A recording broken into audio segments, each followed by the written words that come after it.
මගේ වීඩියෝ බලන කගොට්ටියට මගේ රට ගැන පොඩ්ඩක් කියන්න හිතුණා. සබ්ස්ක්‍රයිබ් කරගෙන මේක බලමුකෝ.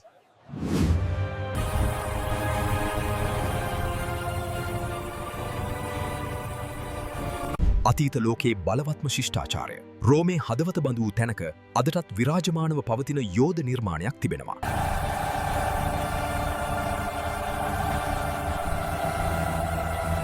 මරණය ඉදිරියේ මිනිසුන් උල්වරසන් දුන් තැන. ලෝක පුදුම හතෙන්ස් එකක් ලෙස සැලකෙන මෙය රෝමේ මහා කොලෝසියමයි. දෙහත් අතර කාලෙදී වෙස්පේසියන් අධිරාජ්‍යය විසින් මෙහි වැඩ කටයුතු ආරම්භ කළා. වෙස්පේසියන්ගේ පුත් ටයිටස් අධිරාජ්‍යය ක්‍රීව 80 දී මෙහි වැඩ අවසන් කළා. The Emperor is victorious. උදෙක් ගොඩනැගිල්ලක් නොවෙයි, එය මරණයේ රඟහලක්. මෙහි ප්‍රධාන වශයෙන් පැවැත්වුණේ ග්ලැඩියේටර් සටන්. මුල් කාලේදී කොලෝසියම මැද කොටස ජලයෙන් පුරවා කුඩා නැව් යොදා ගනිමින් නාවික යුද්ධ පවා මෙහි පවත්වලා තියෙනවා.